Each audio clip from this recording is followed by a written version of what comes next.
That part I wish you have to be like, but then when you make jokes about people or you just say how you feel, you shouldn't be crucified. I don't believe that. It could be offensive, but some people just got to have tough skin because that person has the right to say that. And I'm not even talking comedy. I'm just talking about even the KKK going down Charlottesville. Now, but here's the catch-22. They also have the right to get their ass whooped. You can say what you want to say, but the police cannot stop a city from whooping your ass. A city? So you drive a car into them? This shit should be on. But, that's...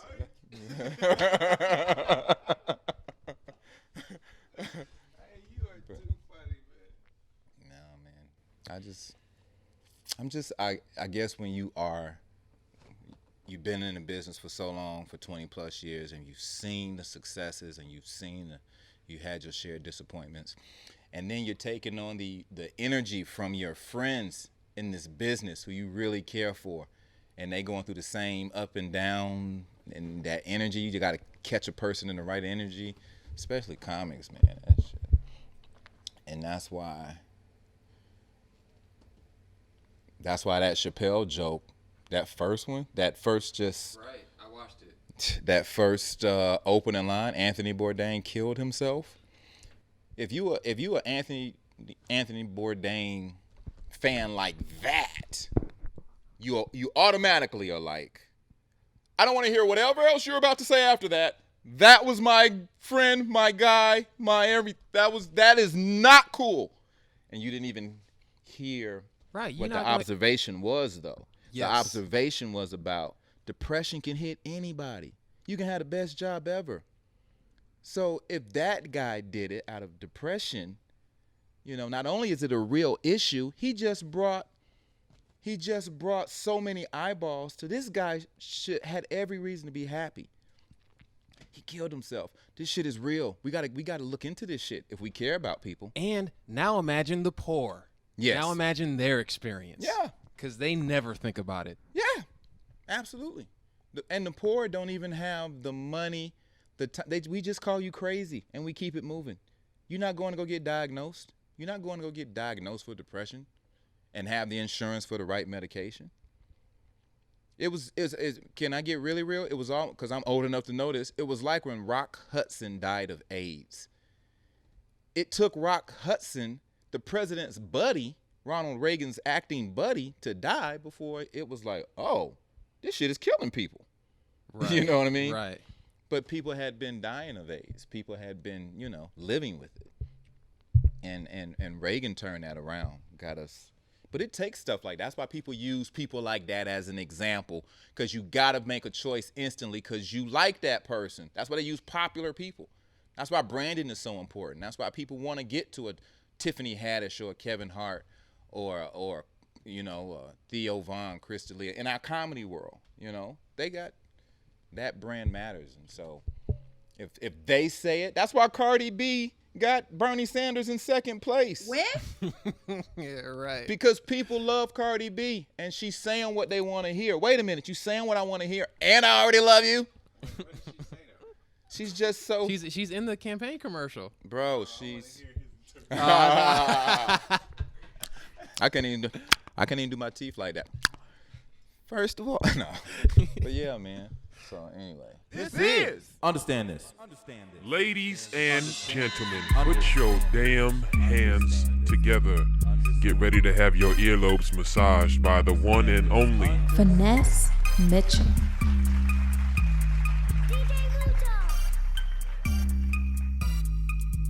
I don't know, man. Jeannie, we are living...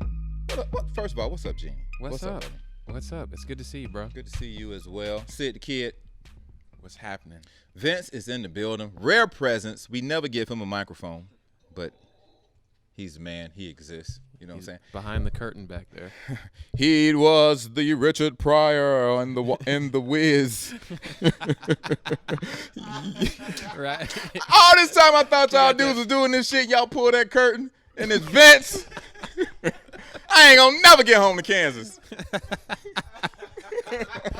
Damn, man, I just want to go home. I was believing y'all. Y'all done made me walk all this goddamn way. On this goddamn yellow-ass road. We went to that creepy-ass forest and shit, and people was getting kidnapped by flying monkeys. And you know how the Wiz is with Diana Ross, and they went through hell, and then they get there, and Richard Pryor, and Lil Duval is behind the curtain. No. Yes. No. Lil Duval is behind the curtain. No.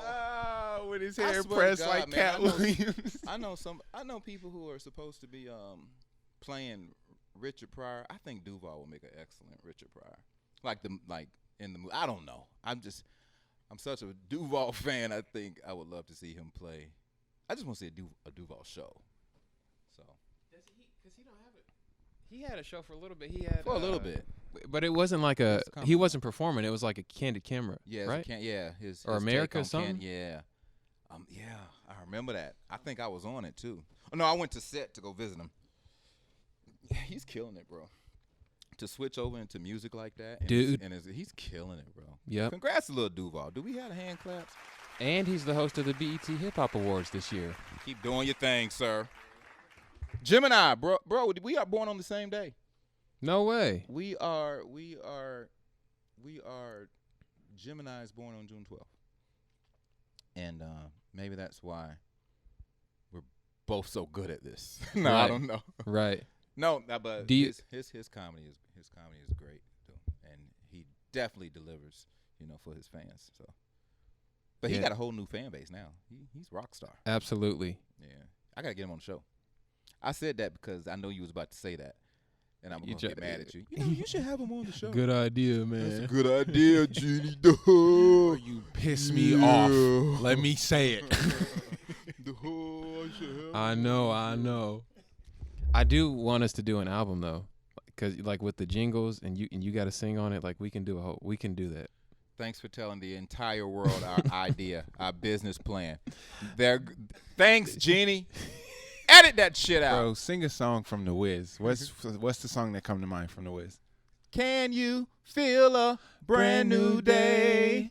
Okay. You thought you was going to stomp me just then. No, I came with it. I was on point. Vince, was that impressive? With the song I came I up just with broke in the song? Ease on down the okay. road. Well, I would have got to that one. But. Hey, but you know that you can't win. Hey, don't mess with me on that soundtrack. You were not in The Wiz. I did a play in high school. Oh. I did a play in high school. Then, nigga, I was in The Wiz, too. I was also in The Wiz. I got an award. Did you get an award? No, I did not get an award. But I came in second place in a raffle after the musical in my elementary school. I was a 10-man. I was a 10-man. Oh, the 10-man. He's slide some oil to me. Let it slip down my spine. If you don't have STP, Crisco be just fine. Slide some oil to me. Don't that feel good? First of all, let me stop you right there. You don't need to go, as in like you. Nobody would have ever known that, not only known that song, but was dope enough to be like, let me break in the favorite. Who knows the 10-man's solo song in The Wiz, and you a grown-ass man? That's my movie. Hey, you check this out. That's my movie. No, you just proved that. That's my movie. I think you have proved that to all 500 of us listening to this bitch right now. You just proved that. Because my grandmother loves The Wizard of Oz, but my mom loves The Wiz. And then we did it in high school. And so, look, we did it in high school. I was a crow, right? I had one line. I was messing with the scarecrow. I said, look at this piece of trash here. So I'm sitting there. Somebody was like, do something funny. And they messing around because they like, you already funny at it. I was like, Brother Crows, look what we got here. And I'm walking like a crow. And then somebody said, the last night you got to do something. So I was like, I don't know what to do. So I'm on stage. I was like, I couldn't think of nothing. I said, this right here, a piece of trash, brothers. Some TRACE. And then it was like quiet for a second because nobody got it. Right. And they was like, oh, he a stupid crow and can't spell. Everybody laughed. I got an award, best bit. That's my 5 seconds of fame. There it is. There Do the claps. it is. Do the claps. There it is. What's the time code on that? No, it's like a little over Well, 10 minutes. It's like 12, 13 minutes. 12:13. Mark 12:13. Cut out Crow story.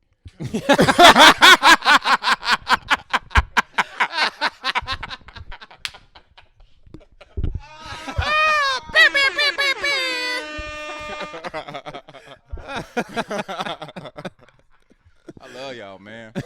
That shit is fun, man. That's funny as hell. Jeannie, what's going on at the crib, man? What's going on? I have I can You tell. you part of the Nipsey Hussle special that's about to pop, right? Oh man, yeah, it airs next week. It was supposed to air. Check this out. I don't know if we've told you or even how much we can say, but it was supposed to air sooner than it has. I can say that. First And, of all, people, a man, Jeannie D's, who helps me out week after week, who is the DJ Run of this whole Run DMC trio. He is part of the Nipsey Hussle documentary coming out on what network? BET. BET. I only fucks with people who work. Damn it. Damn, son. You know what I'm saying? Congratulations on that, man. Can't wait to hear it. Thank you. And let me be the first one as a friend, because I know you, to say it suck. Even if it don't suck, if somebody says it sucks in comments and shit like that, Right. you can say, I heard it from my friend first. So Right. I could take this from a stranger any damn day. Cindy and I were just talking about that notion about fraternities, though. Like, if you can take it from me as a friend, Yeah, you're gonna be all right out in the world. I tell people that. I That's said what we're when just you talking about. argue with friends, but y'all know how to get back to a place where you Right. like, you know what I mean? Some of that shit is some truth comes out in every argument. Somebody said something for a reason, whether it was Right. to hurt you or whatever. But whatever came out, it was their truth. So then, And you drive trucks. When that happens, man, you grow from that as friends, because that, you know, sometimes it's hard to tell people the truth, especially your friends. You know, you should go change everything. Your shirt, your pants. You know how you you know how you go change. You know how you pick up that last person and you're all going out, and they come out the house, you're like, whoa. You heard us say we going to the club, right? You know, or, you know what I mean? Like, you should go back. Man, cut the car off. We going in. We coming in because I ain't sitting in the car. You gonna change. You ain't getting in this car. You should go back and change. Women are sneaky with that shit. Our grandma was the best at They that. let their girls. Some women let their girls go out looking crazy. They don't say nothing. Nah, but nah. If you're a good friend, always be a good friend to your friend people. And if you see them looking crazy in the streets with whatever fashion choice they made, you definitely have earned the right to say, we not wearing pleats today. Not today. We gonna change them pants. Friends don't let friends go out looking crazy. Don't let friends go out looking crazy. Hashtag don't let your friend go out looking crazy. That's a long ass hashtag. The more you know. We need the jingle in there. But what else is popping? You know what, man? I think this AB thing is crazy. And I'm talking about Antonio Brown, who freaking basically had a dude save him out of Pittsburgh and bring him. I'm mad at AB. Let me start off by just saying I'm mad at the way he handled things. That was not professional at all, to just get your way out of the Pittsburgh situation. And you basically just said I'm using this other guy who I call a friend and who's going on TV to champion me every chance he get. Like when people say, AB is the diva, he's the crazy. Nope, he's misunderstood, and he's a great football player and has a great work ethic. He's gonna teach the entire team, you know, how to be a professional. Like, he didn't put no pressure on AB. AB wanted, he needed somebody to vouch for him, and homie did. Brought him to Oakland, and since you've been to Oakland, bruh, like, you don't like your helmet. You gonna retire because you don't like your helmet. You get in the ice what they call cryo something machine. Oh yeah. Cryo freeze. Or whatever. Yeah, cryo whatever. You burn your toes. You burn your feet off because you didn't wear the proper shoes. You miss practices. When they start asking you what's wrong and trying to see if there's something really wrong, now you're not happy. You secretly record your coach talking to you, just saying, "Hey man, why can't you just play football? Like what is, what is the gripe? I gave you, I made sure I gave you the $30 million guaranteed. $30 million, man, for 2 years. Who made that much money? Nobody. Right. You're like, what more do you want from me? What more do you want from me? I remember when he said that. I was like, oh, come on, he lost his mind. Just to be like, all right, nah, I ain't cool with this shit. I'm out, y'all crazy. Oh, my bad. He fights the GM and calls him a cracker. Physical fight. Well, I don't know if it got physical, but I know they had to be separated. That was the story. Oh, so that's a fight. Yeah, that's absolutely they had to be a fight. separated. Like people get in between them and calls him a cracker. Come on. And what freaking job wouldn't we go get Al Sharpton if somebody called us a boy or the N-word? Right? So now he's calling the dude a cracker. He's the GM. The whole team, you want to keep control of that team, you got to let that dude go. There's no more of is pariah the word, or a bad element that will infect the entire team if you let him get away with that. There's no way you could discipline somebody for a DUI. Right. If you let him get away with all this stuff. Right. You got to let him go. There's a snake in the camp. And how damn – that Robert Kraft is crafty, ain't he, for the New England Patriots? Now, can you explain that for me?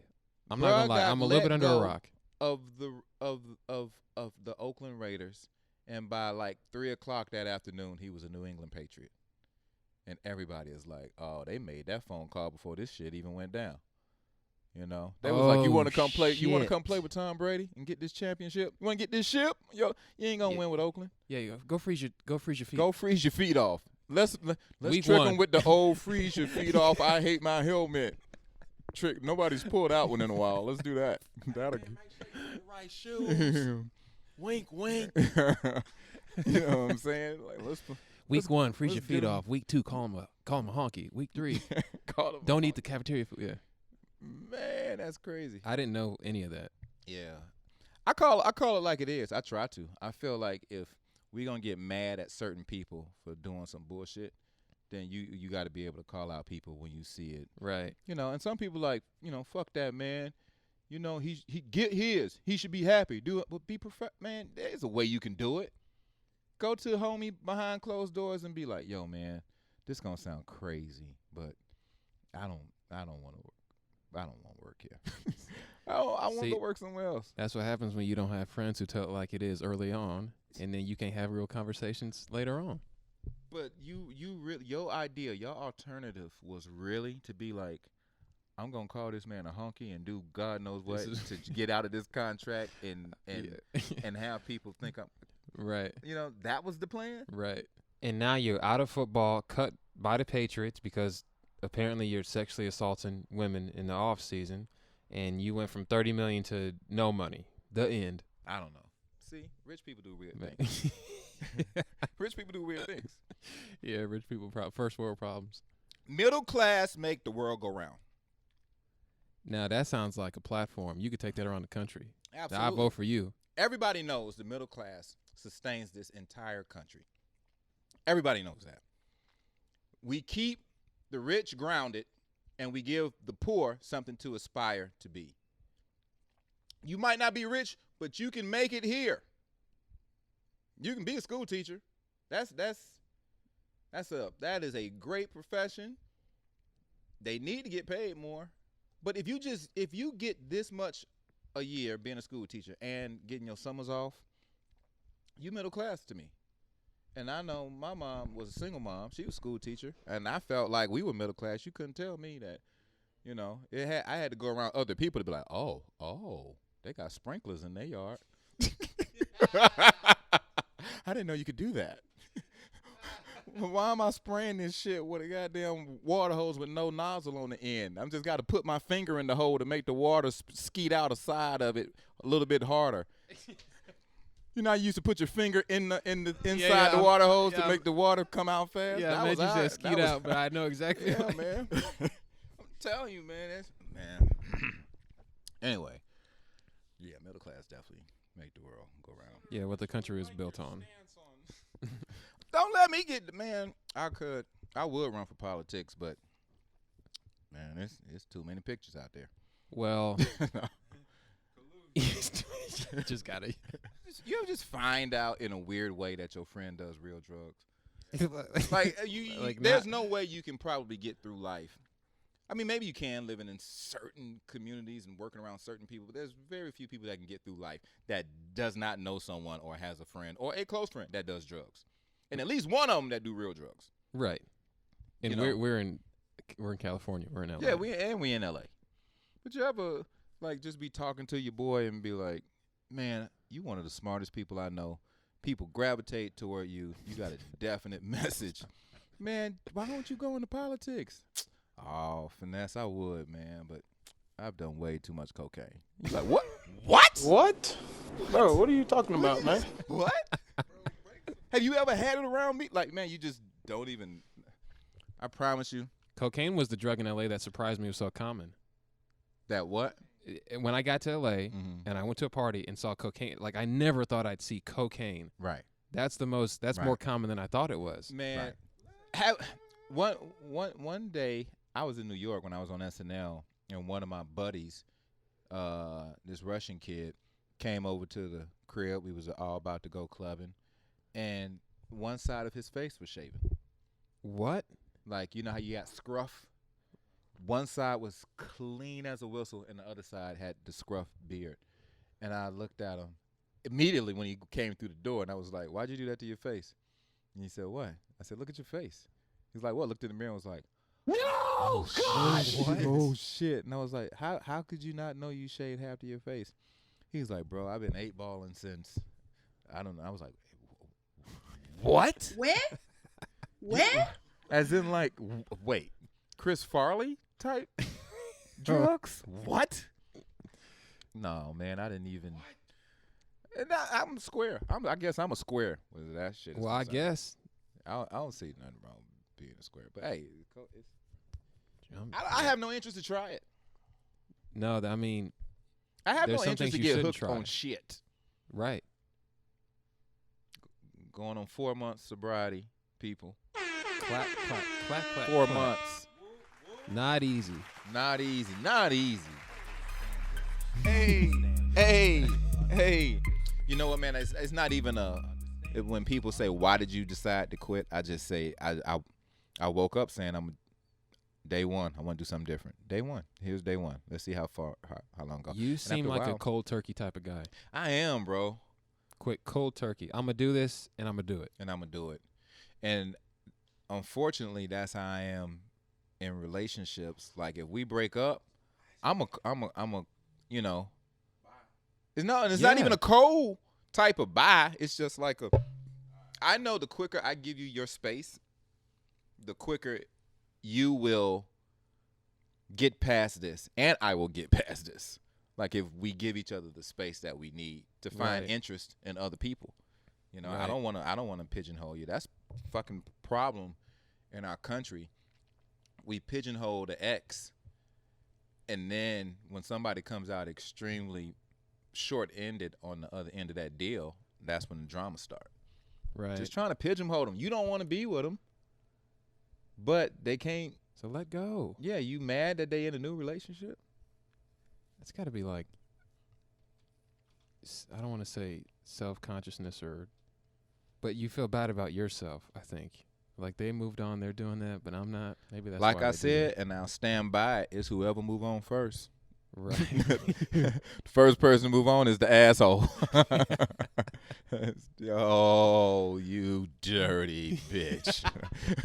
Your friends. And vice this versa, your new girlfriend? Now, here's the fucked up part. It's not even the fucked up part. The truth is, dudes are crazy, bro.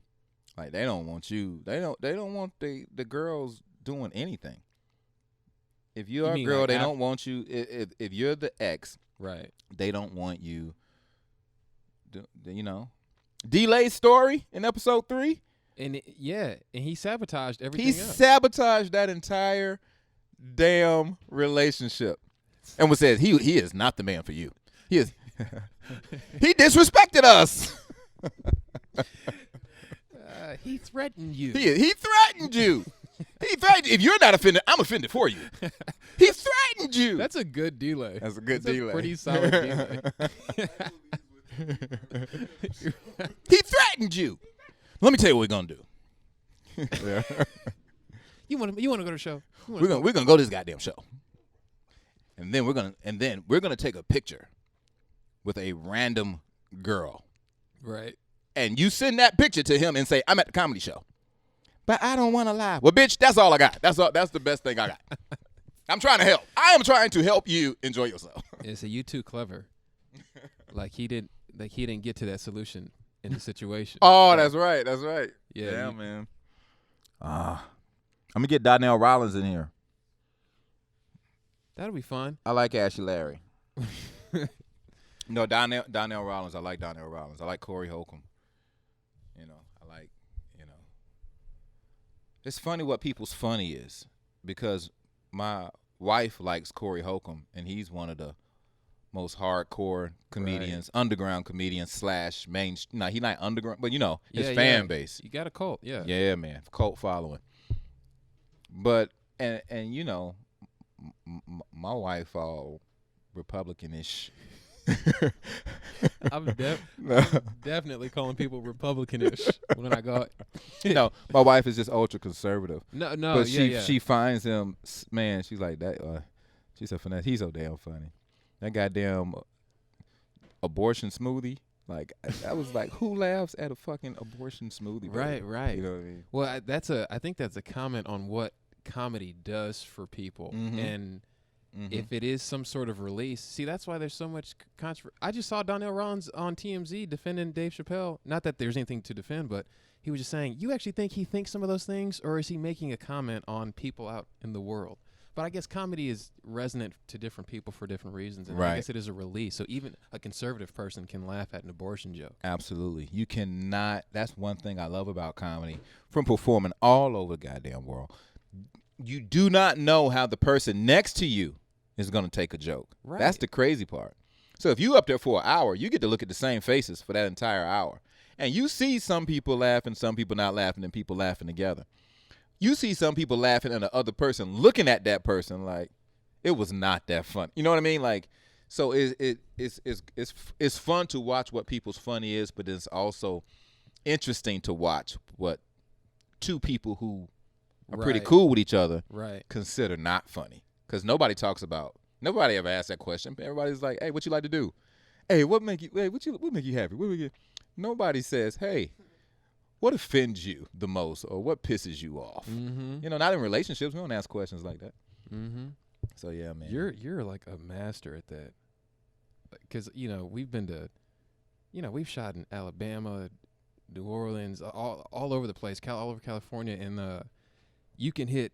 It's like you tick every box in the audience. And I've seen you switch. I've seen you make fun of Trump, and then some people not ready to laugh. And then I've seen you switch over. You know what I'm saying? Like, you're on. You got to spread it around. Take everybody off the, You got to spread it around if you want to really make a point. Because there's 2 points to every side. There's 2 points that can be argued. Or you can be Swedish. And maybe more. Is it Swedish or Switzerland? Which one is the neutral one? I guess it's Swiss. Swiss, yeah. But yeah, man, and but back on the Chappelle thing for a minute. There are things, I know the man personally, so there are things that I knew was a joke. He don't feel that way. He just wrote the material. It's material, right? Yeah. But it also brings out something that we can all discuss openly. And if he's going to take that bullet, I look at it more like, not only did I make you laugh, but I got you talking. So I took that bullet if you hate the way I did it. If you hate the way I did it, I take that bullet, but at least we're all kind of talking about it. And that's the only way you're going to come to some sort of agreement on anything. It's just getting the truth out. Yeah. A lot of stuff. I think most people who are Juicy Smollett, a lot of that stuff. Brilliant, man. I think a lot of people who are offended, at least the stuff I read, they haven't watched the special. Yeah. So probably just, watch the I read one of those. I read one official paper, like one of them big ones, and they trashed it, and I was just like, you just get angry. Yeah. I got angry, bro. I was like, I wanted to fight this dude that I'd never met. That I'm reading his words. Yeah, so angry you'd send an email. I would send I'm about to Yelp review this column right here. Yeah, man. But you have to say what you think. Otherwise, what's the point of doing comedy? When you reach, for all the new comics out there, when you reach that point on stage where you know who you are, and that's probably around year 5 to 7. That's mind-blowing to me. Year 5 to 7, you're like, this is who I am. This is exactly the direction I want to go or what I want to say. And then we'll figure it out from here. But at least I must consistently be this person. Mm-hmm. That's year 5 to 7 to me, finding yourself. And then once you hit year 10, like you should be an OG at it. Now, you're not necessarily an OG at marketing. Right. You're not but as far as so you're doing you. You're doing well. Yes. You know what I mean? But that's what I mean. When I say some of the funniest people are in these states with no intention on leaving. Right. So we never get to hear that brilliance. Right. And thank God for social media for a lot of people to just be like, oh, okay, I'll just do it this way. But they wouldn't leave because they're just too entrenched in where they're from. Mm-hmm. Family, kids, roots, they not, hey, let me go try L.A. Right. You don't just try L.A. Mm-hmm. Not with a family, you don't. No way. That's I mean, if you well off, yes. But if you middle class, no, you're poor out here. You're poor. Don't ever get tricked. If you are middle class you come to California. in Atlanta, Georgia, you are poor in L.A. All right? The rest of the middle of the country's middle class is below poverty. Yes, absolutely. Absolutely. Well, I got friends who are paying their mortgage off, and it's less than what I pay in a 2-bedroom apartment out here. Bro, the house that we're in, I love it. That house is a... By the way, that's the cliffhanger of the last episode. What's the... Oh, about the house! Yes. Yes, I remember that. I bought a house. Yes, I'm in a house, and that is a $2,500 a month mortgage in Atlanta. Right. Yes, I'll just put it there. Right. I'll just leave it at there. I will leave that at the doormat. That's the Zillow in Atlanta. Yes. Yes, but hey, like you said, y'all was on the gram watching my story, and you saw my kids walking down a very peaceful street. Yeah. In their pajamas, bro. Yes. We were those black people.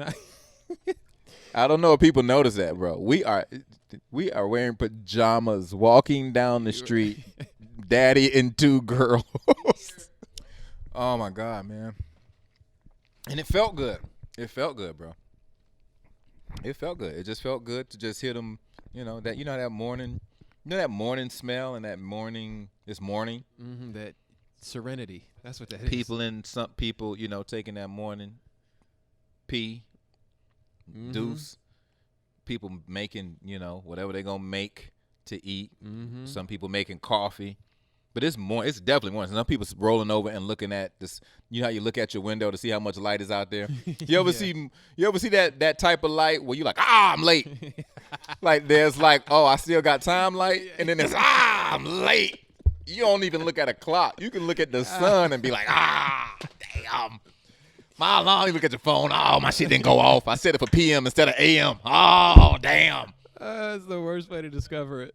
That's the worst way to put all that in. You ever take your iPhone and put an alarm for 5:15, 5:25, and 5:40? You do all like 3 of them, put them all on, and then the next day you see that shit was on PM instead of AM. Yeah, like, right. Yeah, man. Hold on a second. This light ain't right. Yeah. You ever do that as a kid? You ever wake up as a kid and look out, just look at the window and be like, ooh, we overslept. Mm-hmm. You know how you missed the school bus? I was on school bus. You'd be like, oh, we missed the bus. As soon as you woke up, you knew, I missed the bus. You ain't even look at no clock. Yeah. You just do that slow walk. That slow walk through the house. Well, at the time, we were so responsible for getting ourselves to school because the bus stop was at the end of the street. So my mom literally expected me and my brother, get your ass up, eat what you're going to eat, get dressed, but be at that bus stop. You know what time you got to be at that bus stop. And sometimes you woke up and you was like, God damn. That sounded like a black mom. You better be at that. You better be at that. Hey, don't let me get no call from that school. Don't let me get no call from that school. Let me get a call from that school. Why they already talk about what's about, you know what I'm saying? Right. They go from don't do it to Wait, is that a threat or should I? Yeah, like should I do it? Let me get a call from that school. Let me get a call from that school. So anyway, shout out to Kate Mitchell, recovering from that stroke. I see you, girl. You killing it. God is good. How is she? She's good, bro. She's good, man. She's stronger. She has turned that corner. She's eating. Wow, that's great. Very first podcast, bro, we talked about my mom having a stroke. Mm-hmm. And just, it shook everybody. So we like, uh-oh. If she, what I mean? It was like that situation, not my mom. So anyway, long story short, man, it's been like, 8 months. And she turning that corner. And I think if somebody had at least gave us a clue that it may take a year, then I would have been like, oh, got it. Why do I want her to feel better tomorrow? Right. You know what I mean? That's not a realistic thing. So that's the bad thing about a stroke. You're like, oh, she's gonna be like this. This is her now. No, man, she's looking good. Anyway, that's great. I think I've read this somewhere, but I think a lot of it has to do with your mind. Do you feel capable to do this, to recover? Mm-hmm. And if you don't have, she gave up so many times. Right. That's the hard part, and she knows it. I had to cuss her out so many damn times, bro. I mean, and you feel bad as an adult, even saying, "What's wrong with you?" Like I had to do it, man. You became the parent. Oh my God, it was like it was an out of body experience, saying I shouldn't be talking to my mother this way. Mm-hmm. But I gotta motivate her. You're not giving up. What are you doing? You're not giving up. Stop giving up. Stop giving up. It happened. Stop giving up. We about to beat this together. We're not going nowhere. I'm here. My brother here. Mm-hmm. Your niece is here. We about to beat this thing. And that probably makes all the difference. Mm-hmm. Shout out to my brother who put all them extra miles on my mama Lexus while she had a stroke. I'm going to whoop your ass. Oh, my. Oh, my. Oh, I'm going to whoop your ass. Yeah. Jeannie, we should call this the unexpected episode. I didn't know this was going to be this interesting. I think this is raw gold. Raw. You know what?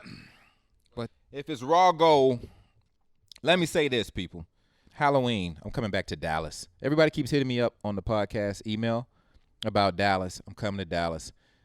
Halloween weekend. That's a fun city to play, right? I love Dallas. Addison Improv. I'll be there Halloween weekend. Hey, people, once again, I can't even tell you how much fun this was. We got real. We got. Sometimes you got to get real. We covered a lot. We did. You know? Yeah. Politics, family life. Absolutely. What was that? What was Sid's time code? 12? Yeah, 30. Okay. We covered a lot.